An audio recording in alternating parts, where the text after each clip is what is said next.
Grambling State is investing in the West. The Florida HBCU Mega Camp is a great precedent to set, and Alabama State is your 2022 SWAC baseball champions. Oh, yeah, it's locked on HBCU. Play my music. You are Locked On HBCU, your daily podcast covering HBCU sports. Part of the Locked On Podcast Network, your team every day.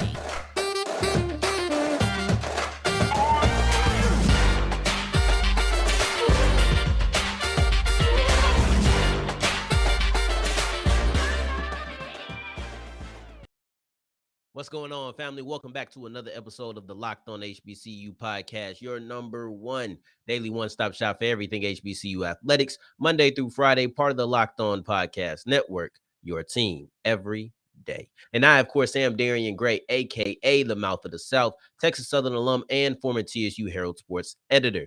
Thank you for going on this journey with me, making Locked On HBCU your first listen of the day every day. And I want to talk about Grambling because Grambling is investing in the West. Yes, I think that this is something that truly did surprise me. And that's how much of a concerted effort that Grambling is putting on players who are just on the West Coast, period, right? We're not talking about high school guys specifically. We're not talking about JUCO guys specifically. We're not talking about FBS transfers specifically. We're really speaking about all of them. And it feels as if there is a purpose. And it could be Hugh Jackson. We have to remember that he did spend time at USC. So maybe it's that connection to the West Coast from his time over there. But there just feels more effort to having a West Coast or just West, not even just the ones on the coast, but just a Western presence at Grambling. And to me, the West is kind of untapped territory as far as HBCU goes. And that's because there's not HBCUs over there. If you remember when Chris Paul had his HBCU basketball showcase, it was in Phoenix. And part of that had to do with the fact that he's playing on the Suns, of course. But another part of that had to do with the fact that he understands there's not HBCUs on that side of the country. So with not having HBCUs out there, there's just somewhat of a lack of awareness from some people, not all people, but from some people. There just is not the awareness about HBCUs because it's not a local thing, right? So he wanted to make sure that you showcased or that he showcased HBCU culture, HBCU athletics to players or students because, you know, it's not just players that are going to be watching this and saying they want to go. It's also going to be students. And it was just bringing awareness to a place where awareness may not been at a high as far as HBCUs goes. Actually, funny story about the West Coast and sports and everything. It has to do with me.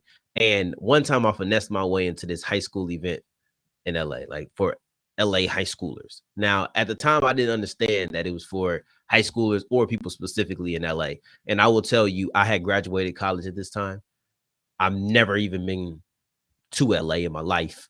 I'm definitely not an LA senior or LA junior. I'm not.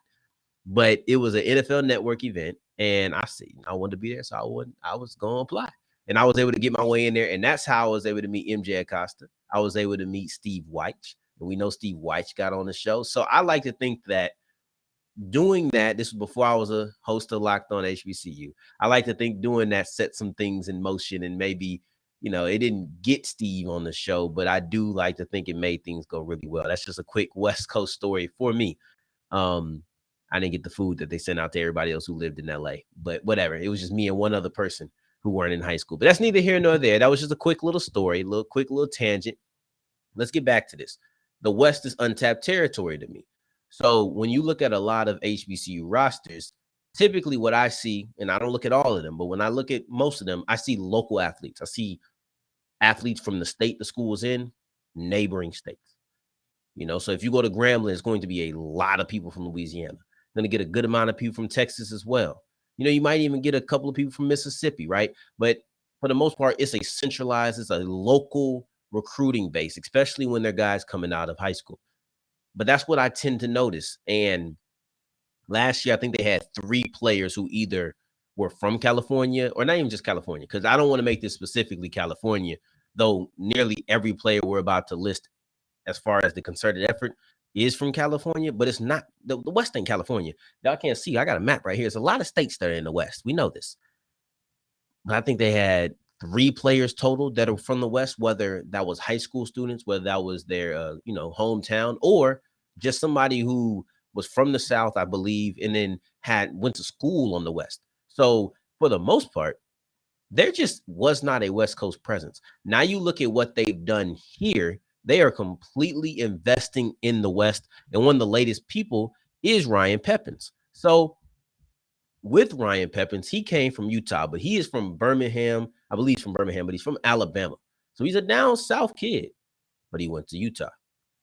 This is what I mean. So he's the only one that does not have the California tie, but he is just one of 7.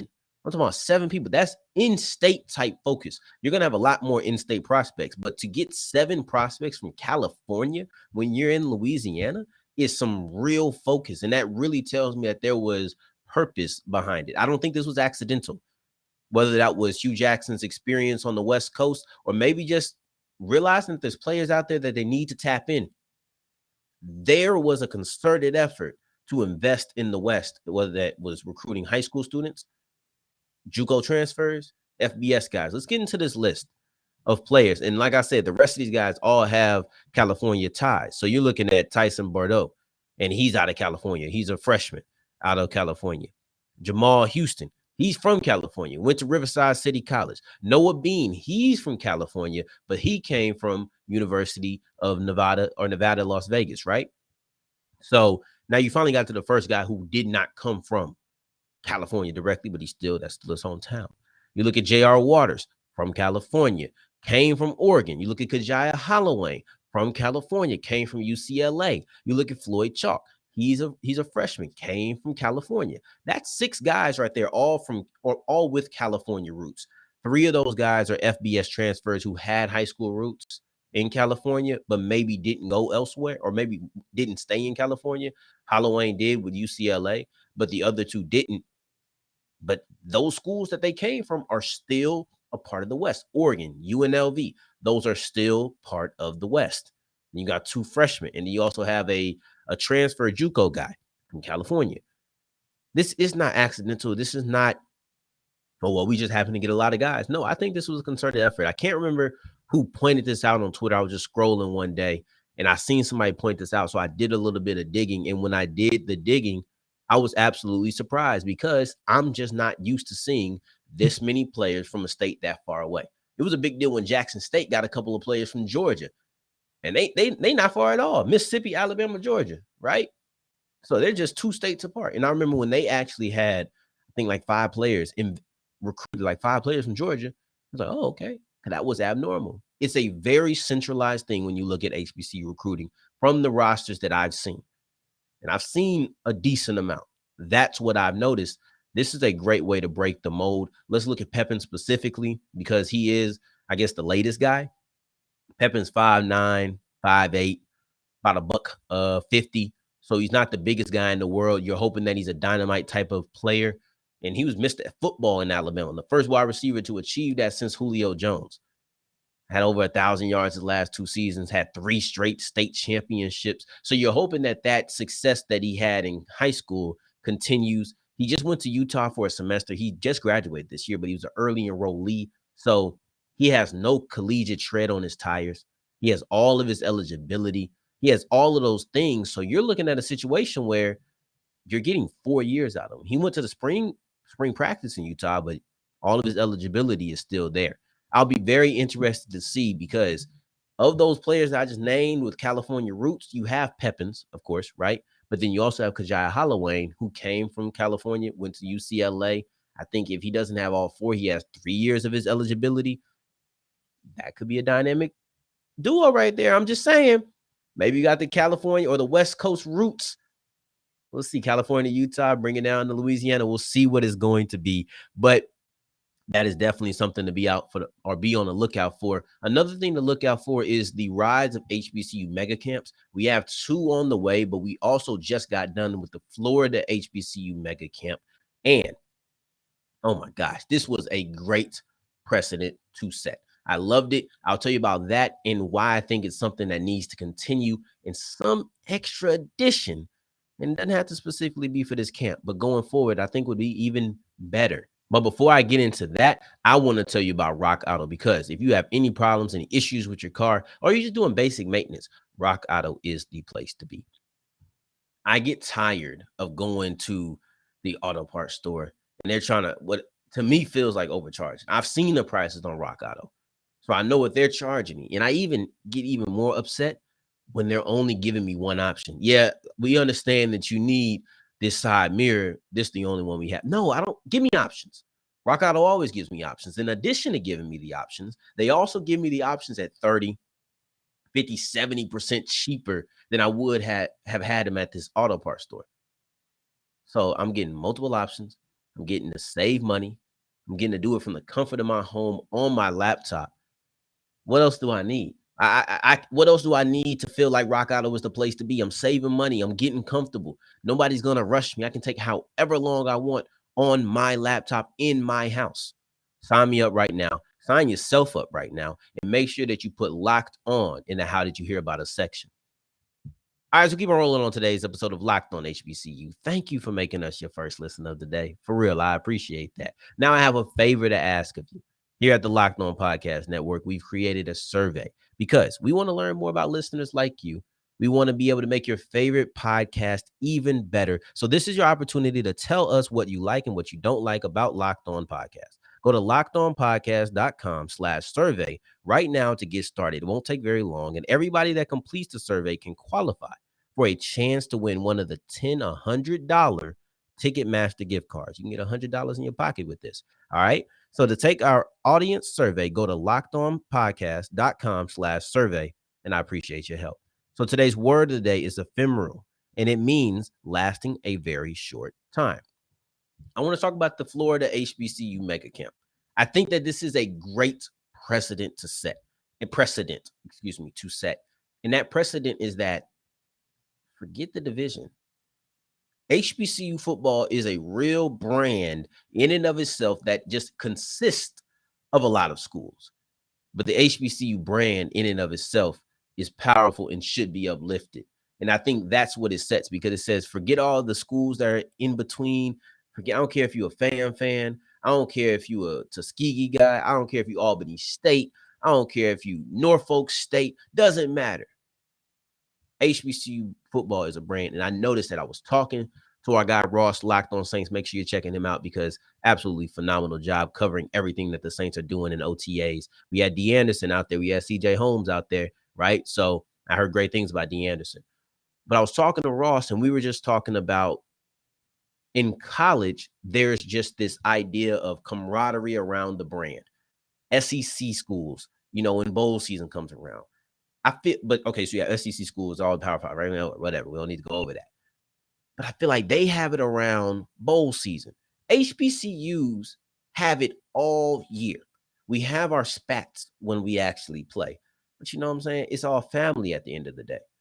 That's how I truly feel, where I feel like there's a lot of people, whether that's social media, whether that's school, whether that's coaches, doesn't matter. There's a lot of people who are trying to uplift the HBCU brand. And that's what this HBCU Mega Camp truly is to me. Now, Florida is in the name, so let's be very clear. It was the whole state of Florida. And it's not for a specific school or anything. It's not that. There's going to be more camps. There's going to be a North Camp. I think that's going to be at Central, I think. And I think that the South Camp is going to be at Morehouse. So there's going to be more camps. But this one was in Florida, and I think it's a great start, because you had Edward Waters there. You have Florida Memorial. You have FAMU. You have Bethune Cookman. So you had all of those schools. There's the whole state of Florida. All the HBCUs in Florida, D1 schools, D2 schools, NAIA schools. You have so many levels that are represented here. I'm like, oh, this is where it's at. This is exactly what we need to do. And it's easy to sit there and run a camp for yourself. FAMU could go run a camp. Bethune could run a camp. They could all run camps for themselves. But instead of running individual camps, they came together. And I don't see this happen often. If this happens, correct me in the comments. But I don't see this happen often, where there is a statewide camp where the two big schools come together. I'm not asking for Alabama and Auburn to come together. I think that's ridiculous. I would never see that. The only time I can see Alabama and Auburn coming together is when we have a crossover on the Locked On Network. Other than that, I just don't see that happening, and I wouldn't ask them to. But they're also not trying to build a brand of SEC or raise a brand, I should say, because the HBCU brand is built. They're not trying to raise and elevate a brand of the SEC football. They're not doing that. So it wouldn't make sense to me. But FAMU and Bethune Cookman put their differences to the side and say, yeah, we're competing for the same athletes, whatever. But that's not what it's about. It's not about any school. It's not about Edward Waters. It's not about Florida Memorial. It's about HBCUs in Florida. That's it.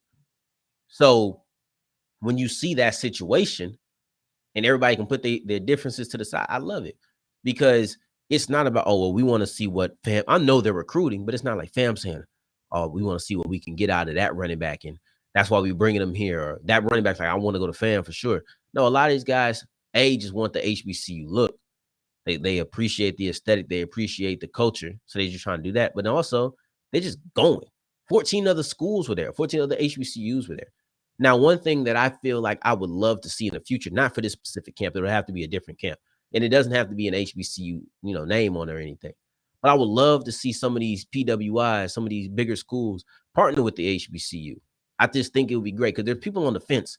There's a stigma, whether we want to admit it or not, there's a stigma that goes along with certain HBCUs, or with, let me back that up.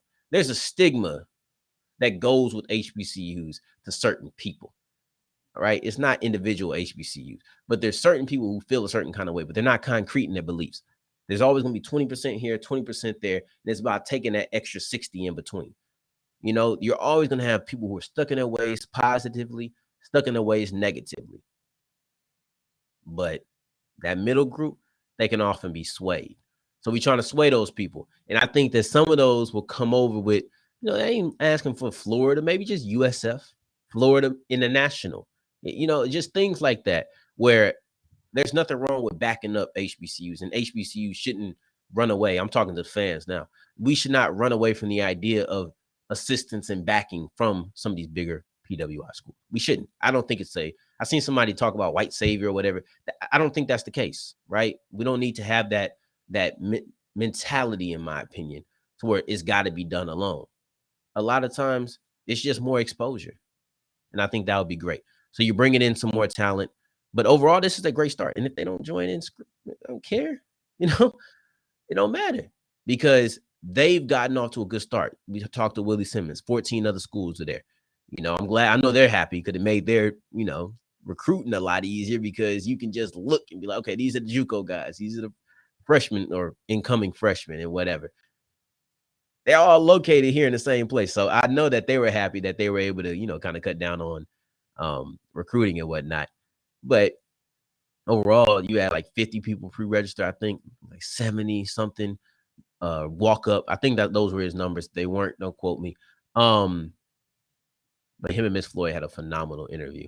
By the way, you guys should check that out on her Twitter, right? So, but overall, this was a great event. I know that the one in Central, I know that the one in Morehouse, they're going to be great events as well. It hasn't came up yet, but this was a phenomenal start. So let's give a shout out. Bam, Bethune, Edward Waters, Florida Memorial. I appreciate all of you. I can't wait to see this keep going. This is what more schools should do. I need more schools, more Texas schools. All right. PV, Texas Southern, right? Let's get some more of these schools out here. Alabama, you got Alabama A&M, Alabama State, Tuskegee. Let's get all of these schools going, and let's get some of these statewide camps. I remember when Mississippi, it was just the D1 ones and the SWAC, of course, but Mississippi did a statewide pro day. It's a phenomenal event. I think it would be great. I think they would really benefit from that, doing that in a camp, a Mississippi camp. All of these states should try to do these type of things. And I know the schools will flock there as well. I think this will be a phenomenal opportunity. And the camp itself is only a couple of hours. So it's an ephemeral, I hope I got that right. It's an ephemeral camp, right? It don't last long. But the impact of it will be felt for a long, long time. Now, going forward, we're going to be talking about Alabama State, because they are your SWAC baseball champions. And we're going to see their road there, the game itself, and then also what's next for the Hornets. But before we get into that, let me tell you about BetOnline. The NBA Finals are here. It's tomorrow. Today's Wednesday. It's tomorrow. So Ain't no more waiting around. If you want to put your money down, you need to do it on Bet Online. I talked about a friend a long time ago who they didn't bet online, and I think that's why they lost. I believe in karma. Bet Online would have got you that dub. Bet Online would have got you the money. So do the right thing for karma. Bet on the NBA Finals. You got the Celtics, the Warriors, Thursday. Over-under for each individual player. Just the overall game, who's going to win. It's all of that. You want to bet on NFL futures, you got that. MLB, you got that. You want to bet on your favorite Vegas casino games and esports, they got that. It's really that simple. They are the most versatile place. They are also the fastest and easiest. What a wage on all of your favorite sports. Bet Online, where the game starts.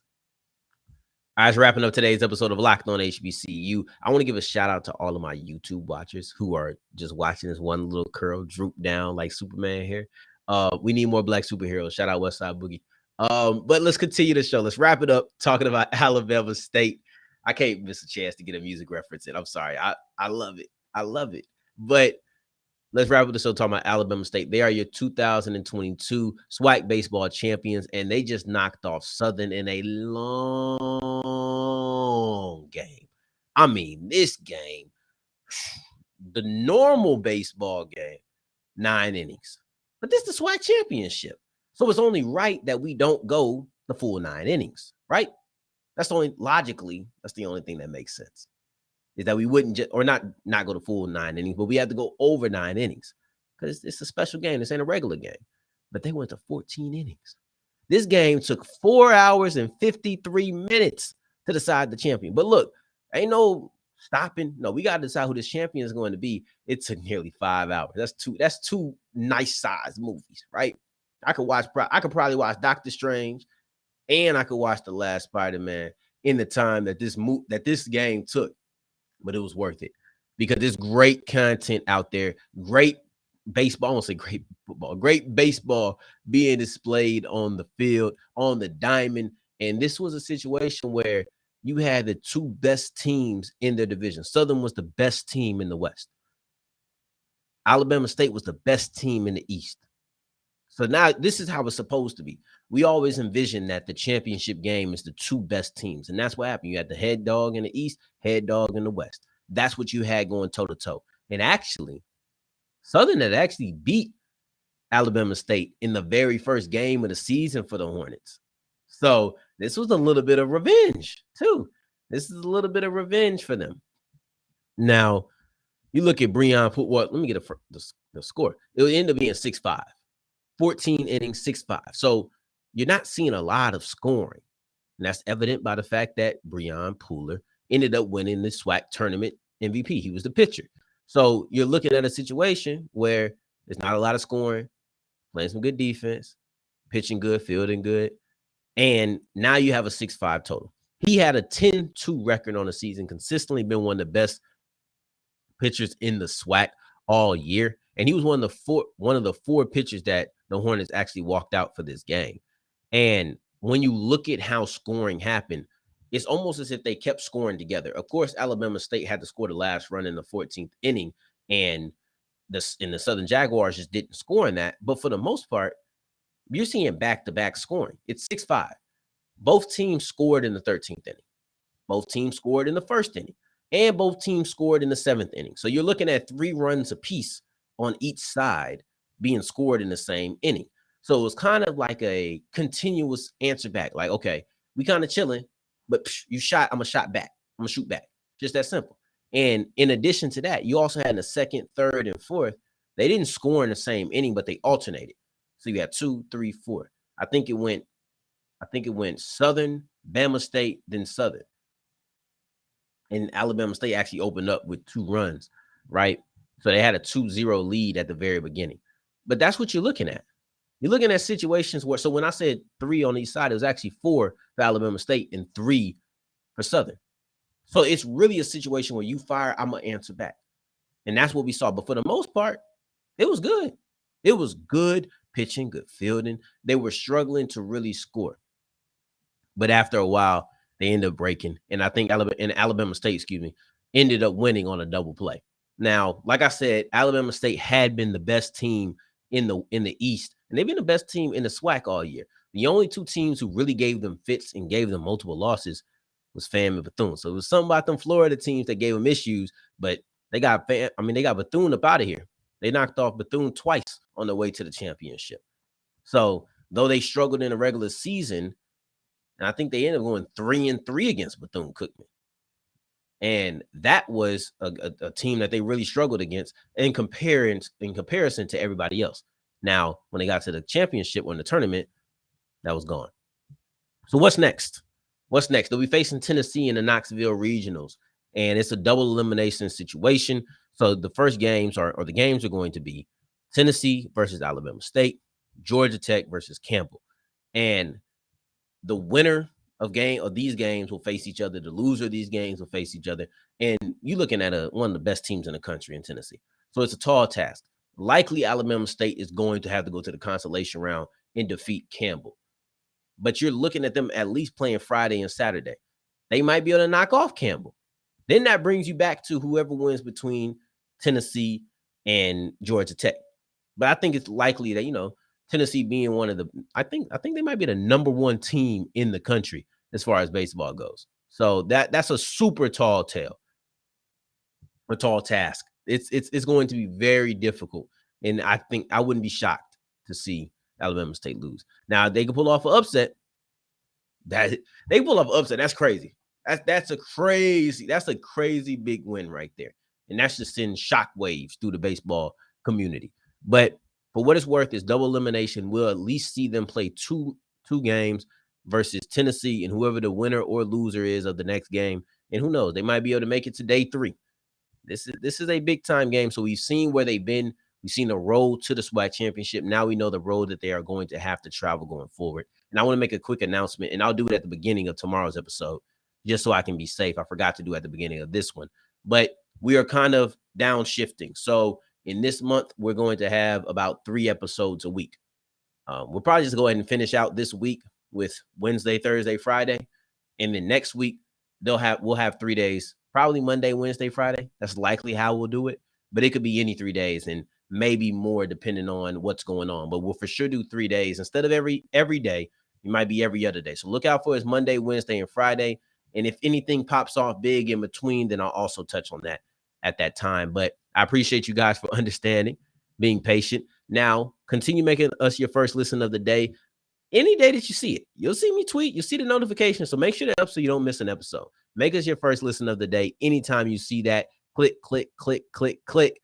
Now, for your second listen of the day, make sure that you're checking out the Locked On NBA Big Boards podcast. You're going to have Leaf Thulin, Sam Ferris, Richard Stamen, and Rafael Barlow, who are all going to be talking about the NBA draft cycle, NBA mock drafts, and of course, NBA big boards. It's really that simple. Make sure you're checking them out. And in the meantime, in between time, if you're looking for me, you can find me on Twitter at South Exclusives. Until the next time that we hear each other, family, take care, stay blessed.